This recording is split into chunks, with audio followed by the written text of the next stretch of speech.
नमस्कार। आज मैं निशांत सिन्हा आपके सामने व्याकरण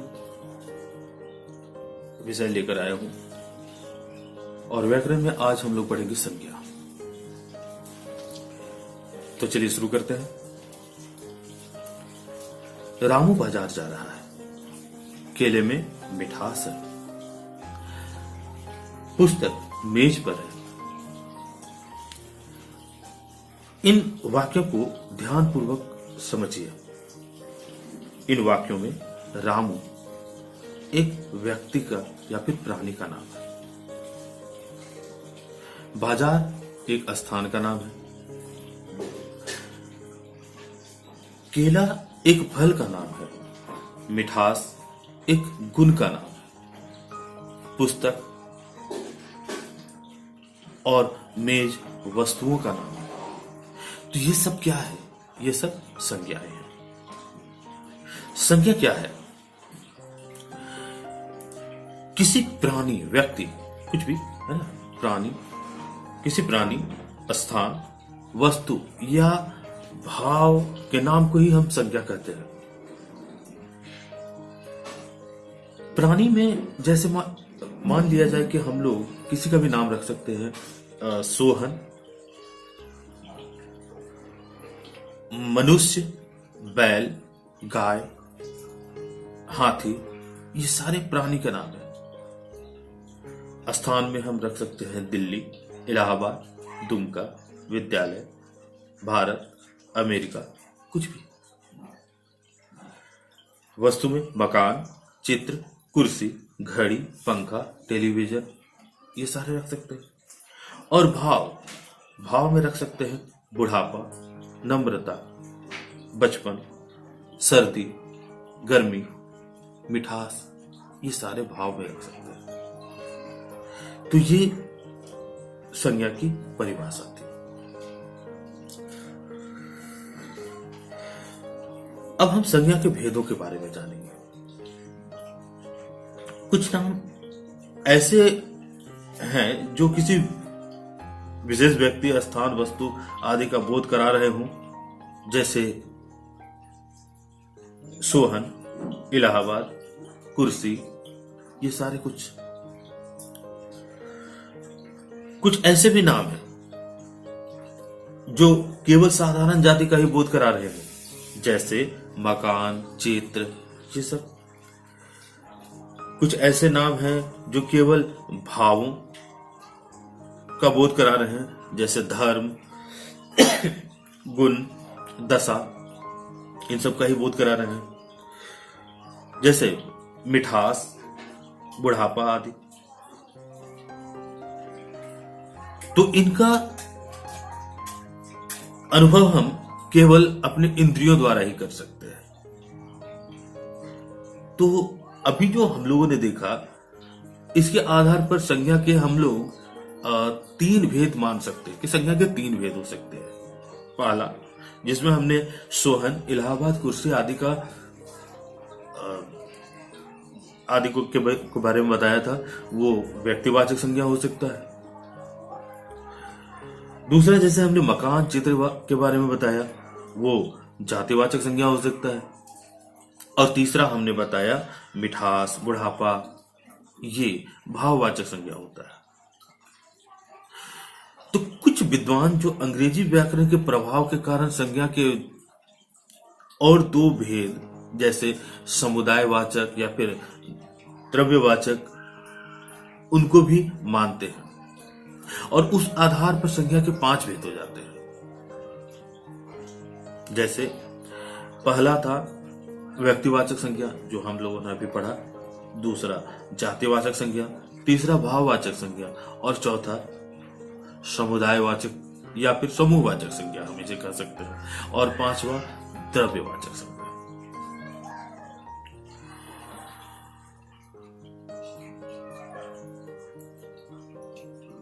अब हम ये भी जानते हैं कि हिंदी व्याकरण समूहवाचक एवं द्रव्यवाचक संज्ञाओं को जातिवाचक संज्ञा के अंतर्गत ही मानते हैं। चलिए हम देखते हैं व्यक्तिवाचक संज्ञा क्या है? जिस संज्ञा शब्द से किसी विशेष प्राणी, स्थान अथवा वस्तु का बोध होता है उसे व्यक्तिवाचक संज्ञा कहते हैं। उदाहरण स्वरूप जैसे श्री कृष्ण, पंडित जवाहरलाल नेहरू, दिल्ली, आगरा, रामचरितमानस आदि, ये सारे व्यक्तिवाचक संज्ञा कहलाते हैं। जातिवाचक संज्ञा, जिस संज्ञा शब्द से हमें संपूर्ण जाति का बोध होता है उसे हम जातिवाचक संज्ञा कहते हैं।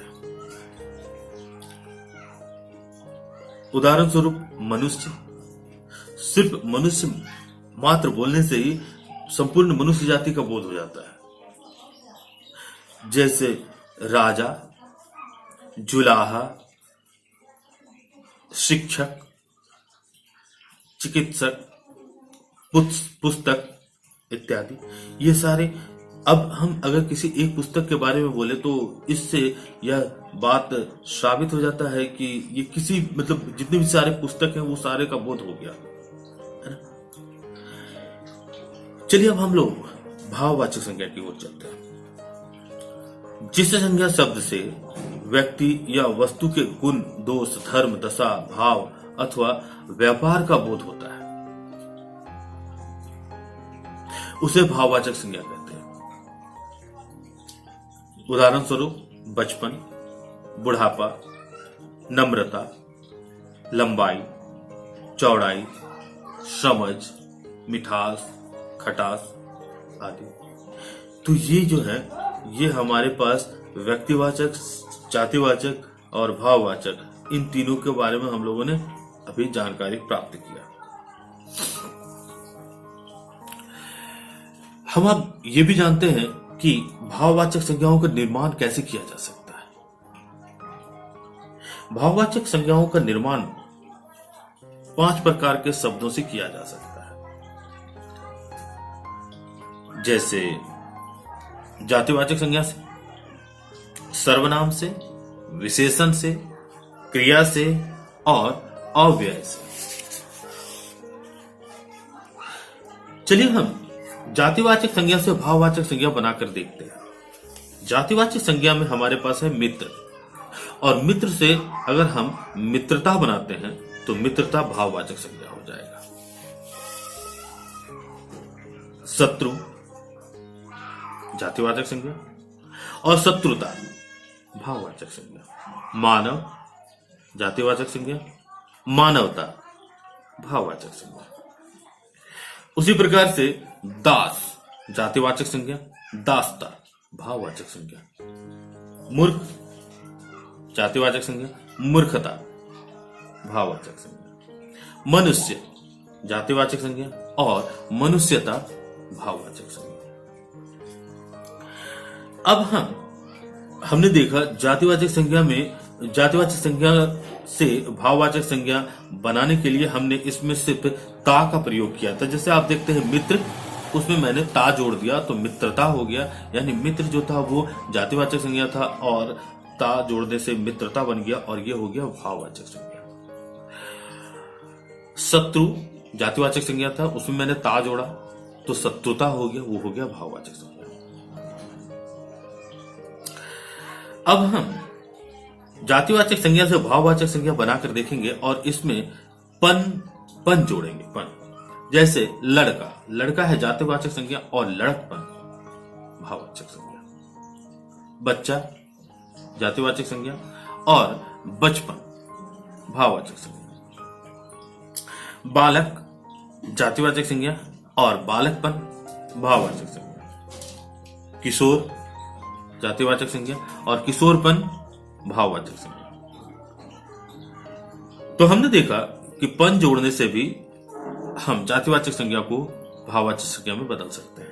अब हम लोग त्व जोड़कर देखते हैं। जैसे सती जातिवाचक संज्ञा, सतीत्व भाववाचक संज्ञा। देव जातिवाचक संज्ञा, देवत्व भाववाचक संज्ञा। कवि जातिवाचक संज्ञा और कवित्व भाववाचक संज्ञा। पशु जातिवाचक संज्ञा और पशुत्व भाववाचक संज्ञा।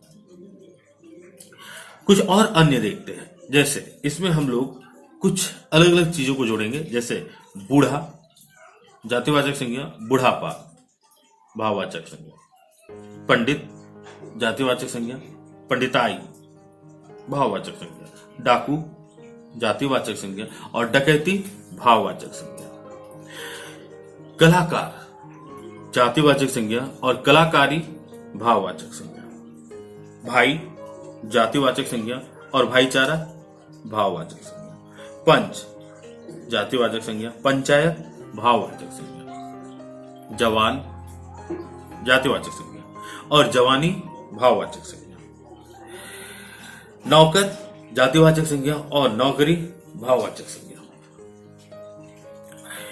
चोर जातिवाचक संज्ञा चोरी भाववाचक संज्ञा, सेवक जातिवाचक संज्ञा सेवा भाववाचक संज्ञा, समाज जातिवाचक संज्ञा और सामाजिकता भाववाचक संज्ञा, वकील जातिवाचक संज्ञा और वकालत भाववाचक संज्ञा। तो हमने देखा जातिवाचक संज्ञा से भाववाचक संज्ञा किस प्रकार हम बना सकते हैं। अब आगे हम देखेंगे कि सर्वनाम शब्दों से भाववाचक संज्ञा को कैसे बना सकते हैं। सर्वनाम शब्द है हमारे पास अपना, और अपना से हम भाववाचक संज्ञा जो बनाते हैं वो होता है अपनापन या फिर अपनत्व।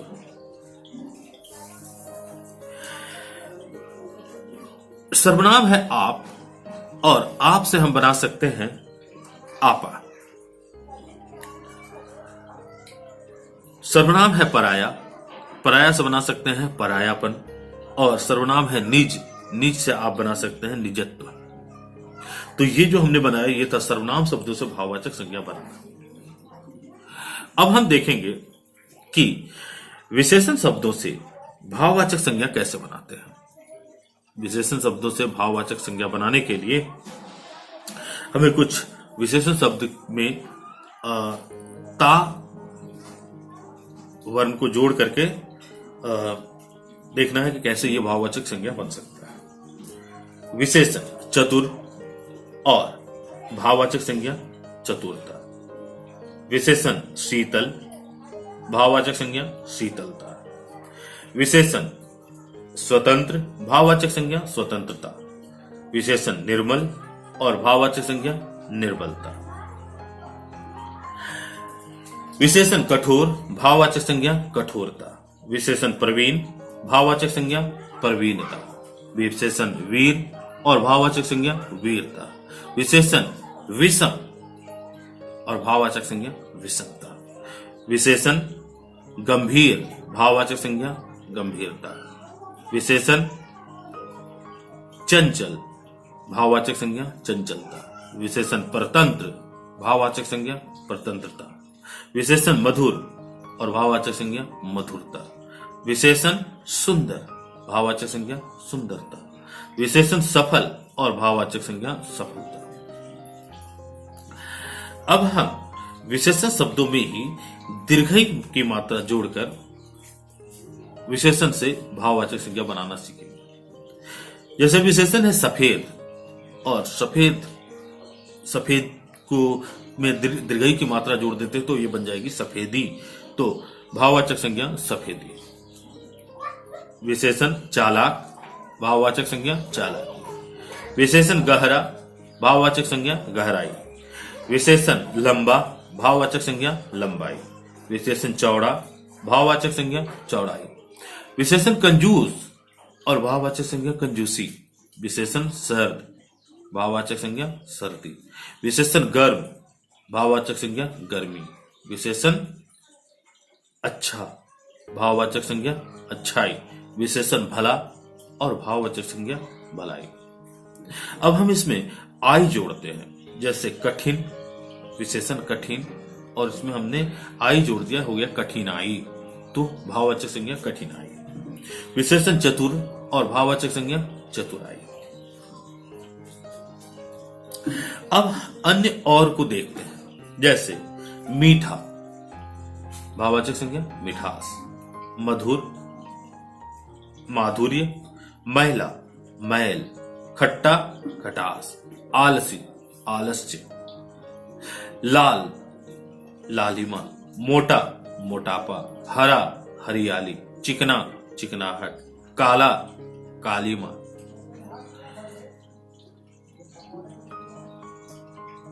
क्रिया से भाववाचक संज्ञा हम अब कैसे बना सकते हैं उसके बारे में जानेंगे। क्रिया खेलना, भाववाचक संज्ञा खेल।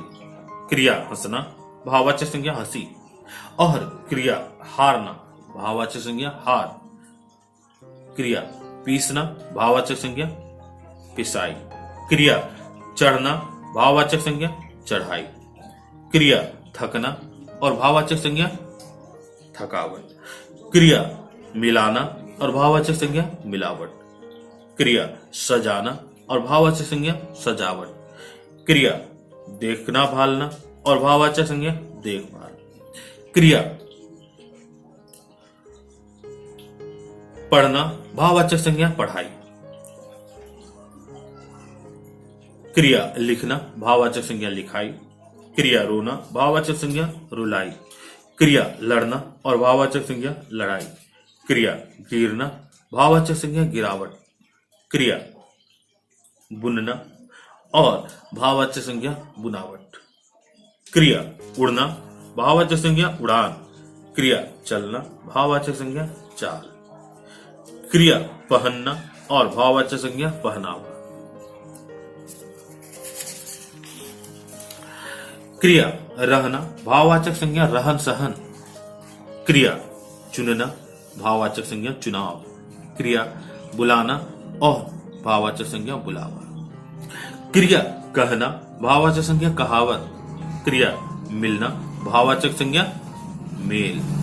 और क्रिया सीना, भाववाचक संज्ञा सिलाई। अव्ययों से भाववाचक संज्ञा हम कैसे बनाते हैं? अव्यय दूर, भाववाचक संज्ञा दूरी।